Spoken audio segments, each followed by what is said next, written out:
Hello mga idol, please like, share and subscribe for more novel stories to uploads.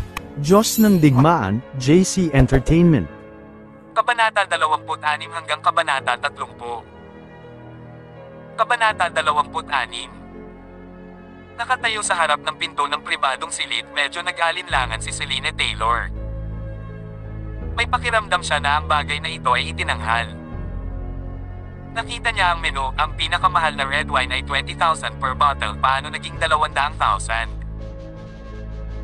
Higit pa rito, pamilyar na tao ang nasa pribadong silid na ito. Dahil dito, lalo siyang nag-alinlangan. Kung pamilyar na tao ang kabilang partido, bakit sila lumapit sa ganoong paraan? Gayunpaman, kung hindi siya pumasok sa silid, ano ang mangyayari kay Kylie kung hindi sila makaalis sa lugar? Si Jack ay nasa hukbo ng ilang taon at tila masiglang lumaban. Hindi naging problema para sa kanya na ibaba ang 2 o 3 tao. Gayunpaman, ang kabilang partido ay maraming tao, 12 sa kanila. Parang hindi sila normal na gangster na nakikita mo sa kalye. Gaano man kagaling si Jack, mahirap labanan ang pagiging nasa disadvantaged side na may kakaunting tao. Ayon sa ugali ni Jack, magiging mahirap pa nga kung talagang makipag-away siya sa kabilang partido. With all the pressure, talagang nagsisi si Selina sa kanyang puso. Talagang hindi siya dapat lumabas para sa hapunan o hindi siya dapat pumunta sa ganitong uri ng lugar. Sa pamamagitan ng paggastos ng ilang daang kumain sa ilang maliit na lutong bahay na restaurant sa kalye ay isang magandang ideya din. Nang walang ibang paraan, napabuntong hininga na lamang siya, tinulak ang pinto at naglakad papasok. Pagkapasok niya ay dumilim ang mukha niya dahil natuklasan niyang ang nakaupo sa pribadong silid na ito ay naghihintay sa kanya ay si Young Master Wilson, Michael Wilson. Ikaw ang amo ng restaurant na ito. Tandang padamdam. Hindi ko inaasahan iyon. Ngumiti nang walang pakialam si Selina at sinara ang pinto. Alam mo na nagdi-dinner ako sa ibaba kaya nag-show ka para lang makita ako. Hindi ako mahilig magbiro ng ganito. Tumayo si Michael at lumapit sa kanya. Selina, palagi mo akong hindi pinapansin. Pupunta ka ba sa akin kung hindi dahil doon? Umiti siya at nagpatuloy. Ano? Nagulat ka ba? Ito ba ay hindi inaasahan? Ang pamilya Wilson ay nagmamay-ari ng maraming negosyo. Isa lang sa kanila ang restaurant na ito. Kung gusto mo, ikaw ang magiging lady boss ng lugar na ito pagkatapos pakasalan ako sa hinaharap. Maaari kang pumunta dito anumang oras upang kumain at uminom ng libre. Gaano ka, Jose, iyon? Kung hindi pwede, pwede kang maging babae sa akin ng patago. Habang nagsasalita, iniunat ni Michael ang kanyang mga kamay para hawakan ang baba ni Selina. Napatras si Selina ng 2 hakbang, umiwas sa gilid para iwasan siya. She said with a cold expression, Michael Wilson, pwede ka nang tumigil sa pangangarap. Hindi naman kita gusto. Tsaka don't think na clueless ako, medyo marami ka ng babaeng nakasama sa labas dahil lang sa mayamang pamilya. Sa tingin mo ba magugustuhan kita? Hindi natuwa si Wilson dito at lumungkot ang mukha niya ng malinaw na tinuro ni Selina. Selina, matagal na kitang gusto at hindi mo talaga ako bibigyan ng pagkakataon. Pagkatapos niyang magsalita, pumunta si Michael sa isang stool at umupo doon bago sinabing, Oo, playboy ako at wala akong kontrol sa pagkain ko kaya tumaba ako. Gayunpaman, talagang gusto kita. I swear na pagkatapos mo akong pakasalan, hindi ko nahahanapin ang mga babaeng iyon. Wika ni Michael habang nakatingin sa malabong dibdib ni Selina at napalunok ng laway. Huwag kang mag-alala, Selina. Wala kang maihahambing sa mga babaeng iyon. Igagalang ko ang aking mga salita. Michael, may kasabihan, mahirap baguhin ang ugali. Ang iyong pagnanasa ay naging isang ugali. Sa tingin mo ba maaari mong baguhin ang ganitong uri ng bagay sa pamamagitan lamang ng pagsasabi na gusto mong baguhin? Tsaka wala naman itong kinalaman sa akin. Hindi talaga kita gusto. Hindi talaga inaasahan ni Selena na ang naghihintay sa kanya ngayong gabi ay si Michael. Kahit na si Michael ay patuloy na hinahabol siya bago ito, hindi siya kailanman gumamit ng ganoong paraan. Nagpadala siya ng mga bulaklak o iba pa sa mga naunang pagtatangkaan niya. Kabanata 27. Gayunpaman, hindi kailanman tumugon sa kanya si Selena kung hindi binigyan siya ng mga pagkakataon.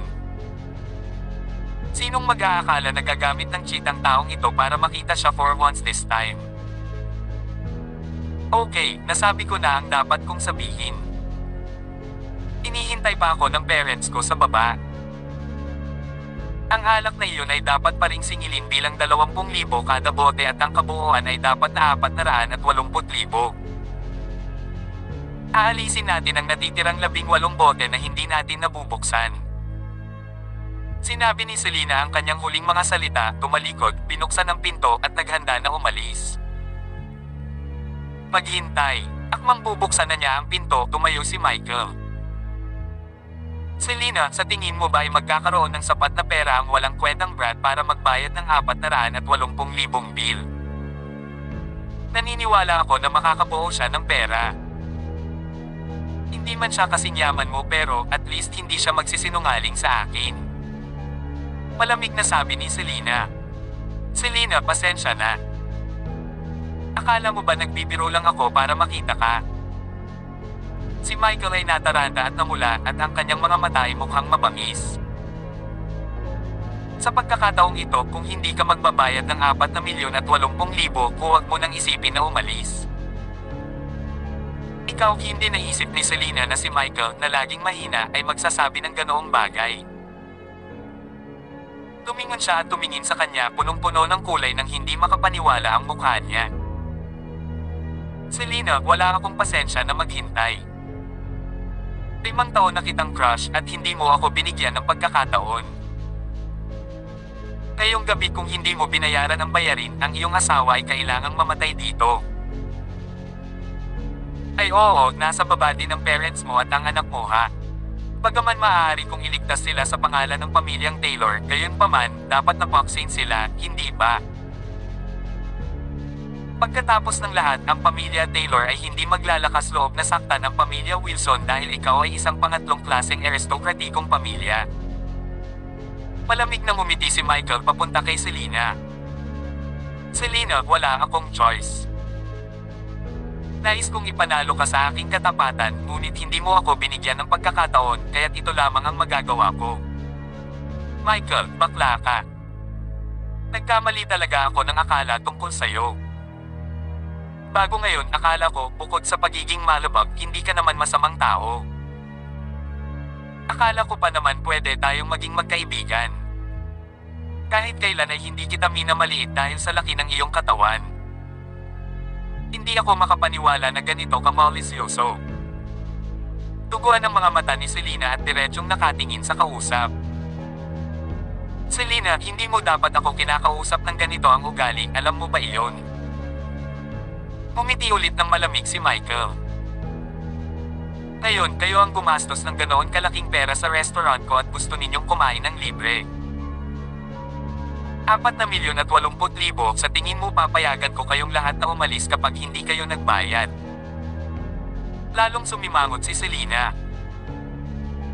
Sa umpisa, akala niya ay binibiro lang siya ni Michael na sinadya niya itong yayain sa itaas para makipagkita lang.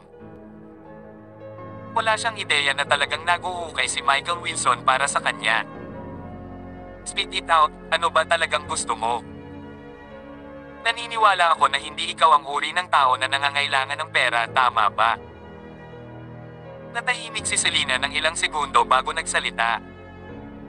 Umakbang ng 2 hakbang si Michael at hinawakan ang baywang ni Selena sa isang mabilis na galaw. Matalino ka at nasagot mo ito ng tama. Kabanata 28. Naamoy ni Michael ang mabangong halimuyak mula sa katawan ni Selena. Gusto niyang itulak agad si Selena sa sahig. Naamoy ni Selena si Michael na napuno ng amoy ng alak at nakaramdam ng pagkasuklap.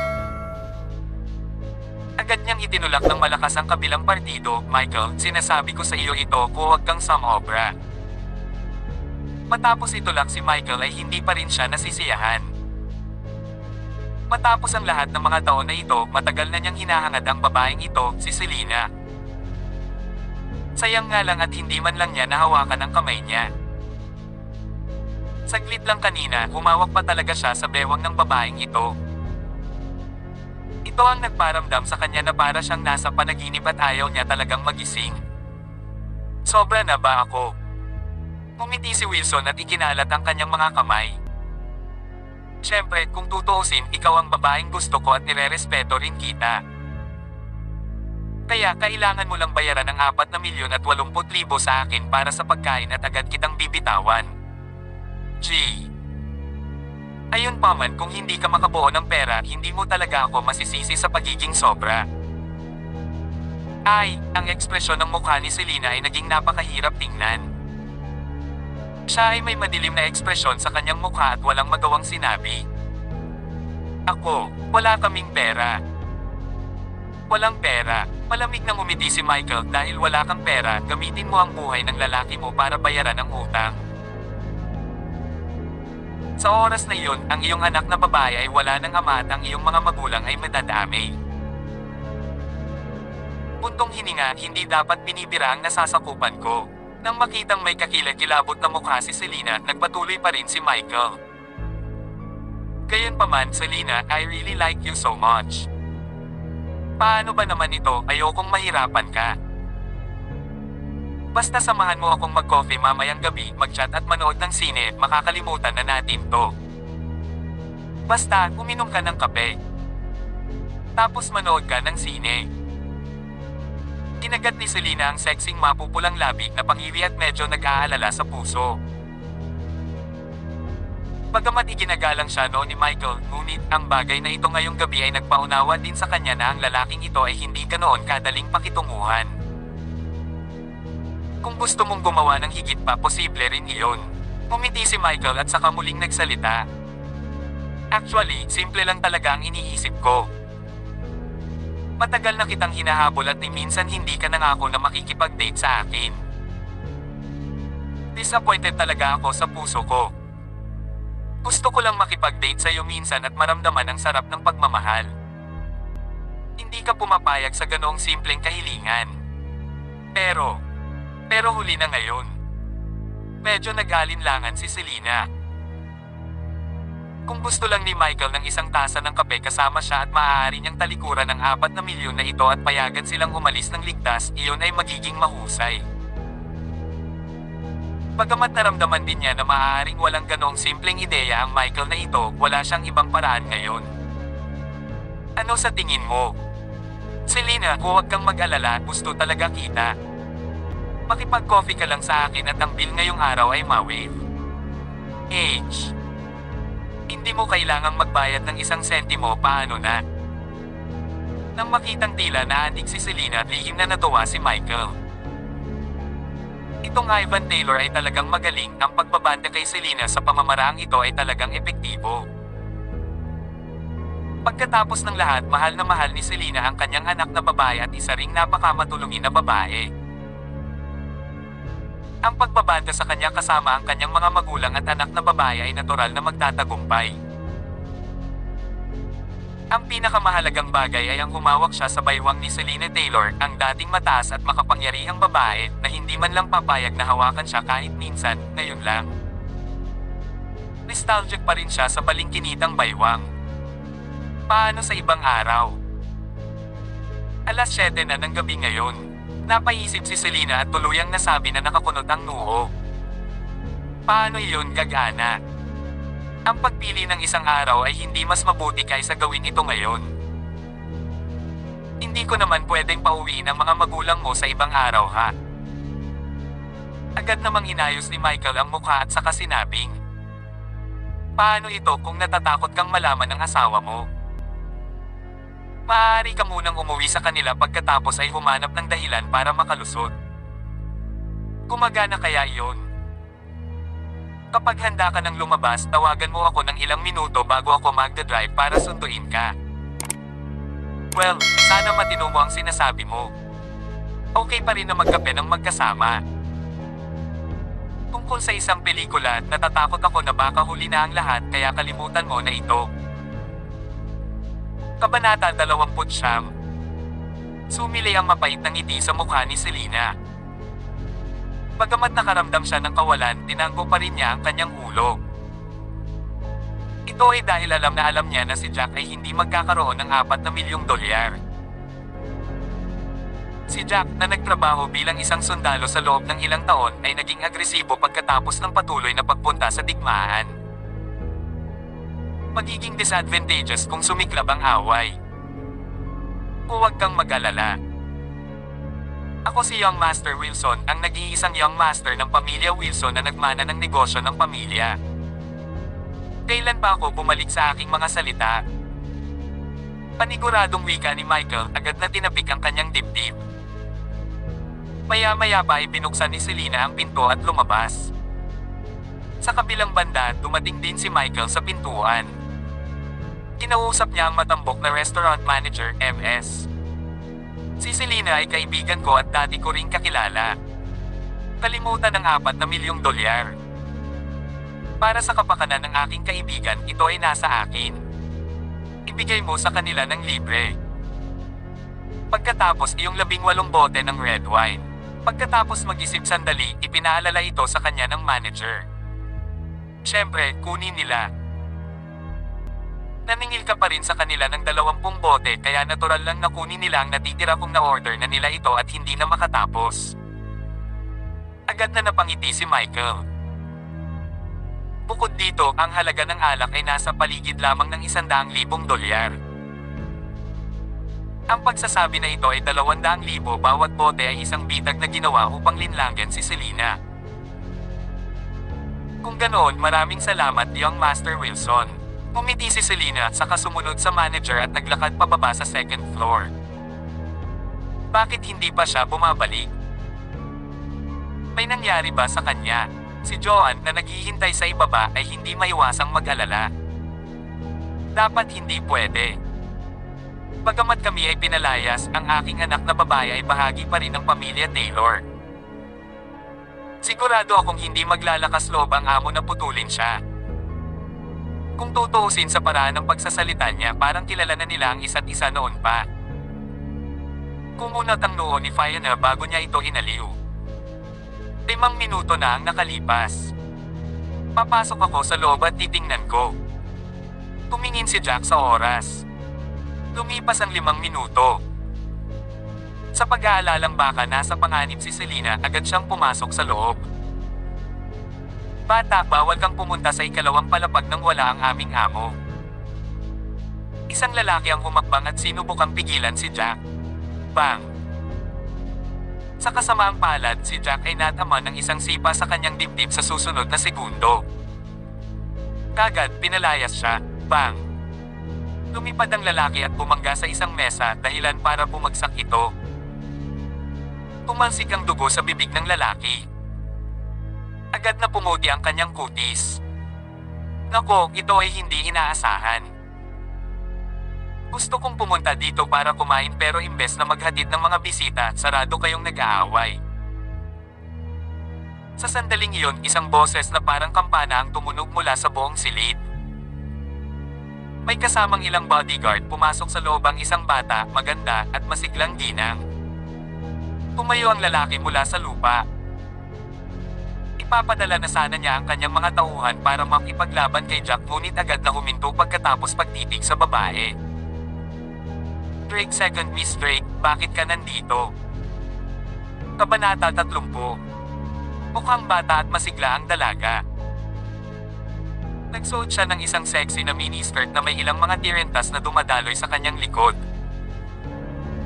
Lumitaw ang isang maliit na pares ng dimple sa kanyang pisngi habang bahagyang nakaawang ang kanyang mga labi. Ang kanyang pares ng malaki at magagandang mata ay lumitaw na napakaganda. Siguradong maaagaw ng pansin ng isang babae ang tulad niyang kabataang aura. So ito ang pangalawang anak ng pamilya Drake. Ikaw ay talagang isang nakamamanghang maliit na kagandahan. Kung napakaganda mo na sa murang edad, ano ang magiging itsura mo sa loob ng 2 taon kapag tumanda ka na? Dalawang lalaki na nakatayo sa gilid ay hindi maiwasang magtsismisan tungkol sa kanya. Umalis ka sa daan. Hindi man lang mapakali si Jack sa pangalawang anak ng pamilya Drake habang umaatungal sa mga taong nasa harapan niya. Gwapong lalaki, anong problema? Napatingin si Tanya Drake kay Jack at bahagyang natigilan. Parang ito ang lalaking Jack na binanggit ng kanyang ama. Muli siyang tumingin kay Jack at nagtaka kung ano ang kapansin-pansin sa kanya. Hindi niya maintindihan kung bakit gusto ng kanyang ama na siya at ang kanyang kapatid na lalaki ay makipag-ugnay at isama ang kanilang mga sarili sa kanyang buhay. Gayunpaman, wala siyang ibang pagpipilian. Kaya lang niyang sundin ang sinabi ng ama. Naniniwala siya na ang taong ito ay tiyak na kakaiba kung ang kanyang ama ang nagsabi nito. Sandali lang, Tanya. Ikaw ang anak ni James Drake, ang pinakamayamang tao sa Eastfield. Tiningnan ng mabuti ni Fiona ang dalaga sa kanyang harapan at nagtatakang nagtanong bago pa man makasagot si Jack. Hindi nakakagulat na nagbigay ng marangal na presensya ang dalaga. Bukod dito, kumalat ang takot sa mga mukha ng mga tulisan nang makita siya. Halata namang hindi ordinaryong tao ang dalaga. Oo, ang pangalan ko ay Tanya Drake. Tumango si Tanya at nagtanong. Anong problema? Tila ang restaurant na ito ay pinalamutian ng maganda at nagpapalabas ng isang kaaya-ayang kapaligiran. Dito na sana ako mag-dinner. Bakit kayo nag-aaway? Oh, Tanya, ito ang nangyari. We were here for dinner. Nagreklamo kaagad si Fiona. Hindi ba masasama lang ang mga taong ito? Ang alak ay orihinal na nagkakahalaga ng $20,000 bawat bote, ngunit binago nila ito sa $200,000. Gusto na nilang magbayad tayo ng $4,080,000 o hindi nila tayo bibitawan. Ang aking anak na babae ay nasa loob pa rin sa pakikipagdebate sa amo. Si Jack ay nag-aalala na may sakit kaya nagsimula siyang makipag-away sa mga taong ito. Nang marinig ang kwento, sumili ang bahid ng saya sa puso ni Tanya. Napakaswerte niya dahil isa itong magandang pagkakataon para makipagkaibigan siya kay Jack. Hindi makapunta ang kanyang kapatid dahil abala siya ngayon at nagkataong malapit lang siya. Matapos matanggap ang tawag ng kanyang ama at lumapit siya. Hindi niya inaasahan na makakatagpo siya ng ganoong pagkakataon. Well, sobra naman yun. Talagang walang prinsipyong tindahan ito. Kagad, galit na sinabi ni Tanya. Huwag mo silang bayaran. Bakit may magbabayad ng ganoong tindahan? Sino ang nagmumura at nagmumura dito? Sa sandaling iyon, bumaba ang manager ng restaurant at si Selena mula sa ikalawang palapag. Matapos marinig ang sinabi ni Tanya, pinagalitan ng manager. How dare you come and create trouble here? May death wish ka ba? Sa tingin mo ba makakaalis ka nang hindi nagbabayad? Gayunpaman, pagkatapos niyang magsalita, nakipag-ay siya kay Tanya na nakatayo doon. Napalunok ang manager at sinabing, Tanya Drake, ano ang dinadala mo rito? Ha, ang ligaw mo naman no. Motherfucker, sisirain ko ang lugar. Gusto kong makita kung gaano kayo kawalang ingat at kawalang ingat. Please subscribe and hit the notification bell for more novel stories. JC Entertainment.